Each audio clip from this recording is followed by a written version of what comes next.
Good morning.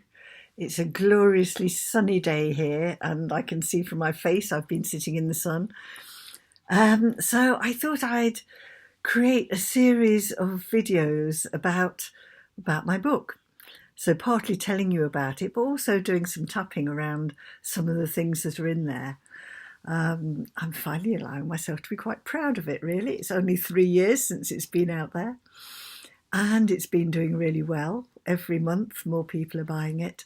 It spreads by word of mouth, I think. I've just got a client coming to me who was gifted the book by a friend and who's now coming to work with me. So it's doing what I wanted it to do. It's giving people resources to use. And I know that he's going to show it the wrong way round. I don't know how to make it not mirrored on here, but it says tapping into ancestral healing. And here's the roots, the family stuff down here. And here's you flowering and growing in life. And I thought I'd start off by reading. I was very lucky because Brad Yates wrote me the foreword for the book. I just thought I'd read a little bit out because I was so pleased with it. It's a privilege and a pleasure to be able to introduce this book you're now going to experience.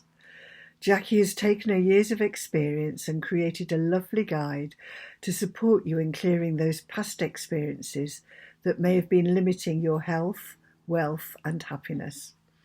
I found both the examples of clients and the tapping suggestions very useful, and I know I'll be using some of Jacqui's insights in my future work.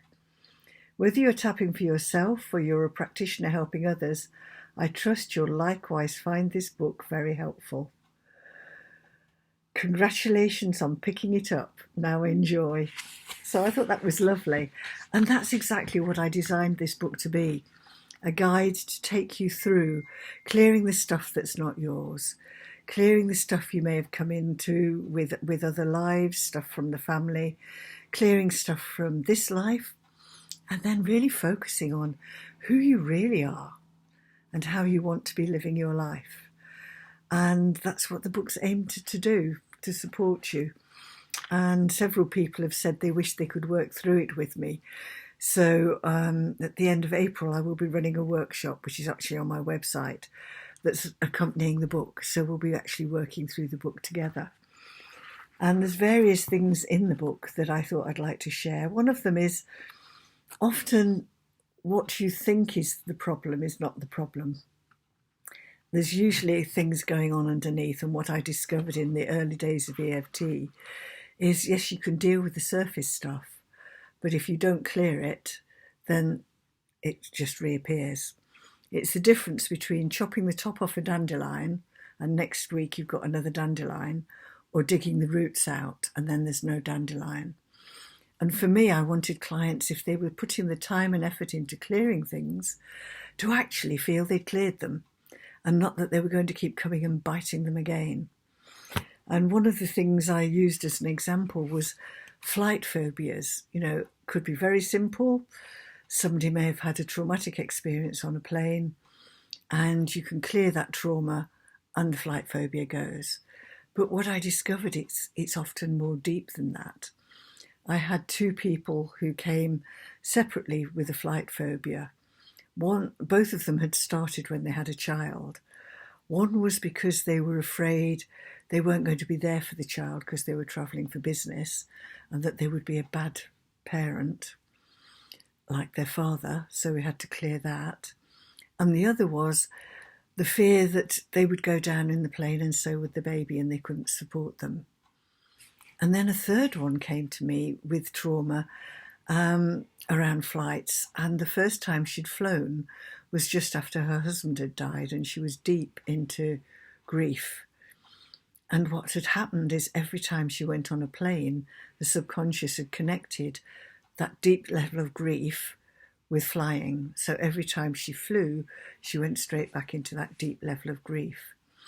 And sometimes working with somebody else is the best way to do that detective work. The other way to do it is to journal, to start writing things down and see what comes up. And as one of my friends was doing to me yesterday, is stating something that is, and then saying, because, and waiting till the answer comes. and then saying that answer and saying, because, and seeing what comes up. It's just a way of digging down for the deeper roots. And, one of the things that I do say in the book, there's at the back of the book, there's a whole list of ways that you can use EFT. And if you're using EFT for yourself, I still think the simplest thing to do is to say, even though I feel like this, I'm okay. Even though I feel like this, I love and accept myself. Even though I feel like this, I'm choosing to release these feelings now, or a version of that. Because truthfully, all the words that we use with EFT are just designed to get you in touch with the feelings. If you're actually in touch with the feelings, then you don't need the words. And sometimes you just don't have the words for the feelings. If you first felt the feelings just before you could speak, you didn't have the words. You had the feelings, you knew they were there, didn't know what to do with them, couldn't explain them because you didn't have the words.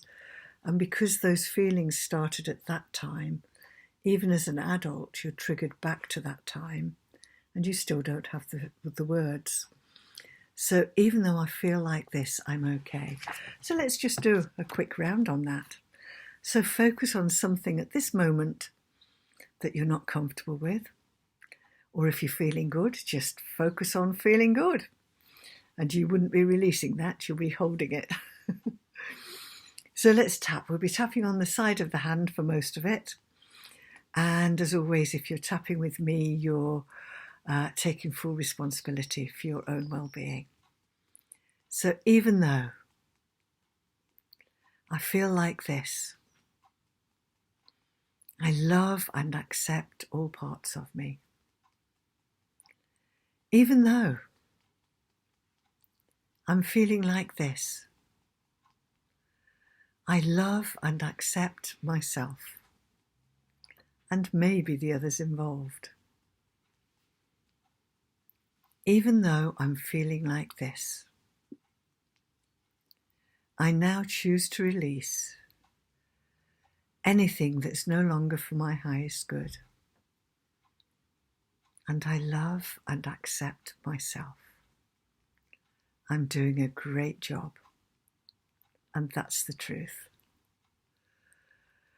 So I'm glad I shared that with you. I've been putting it off for a week or so. And just look out for the series where we'll be doing tapping on different aspects from the book.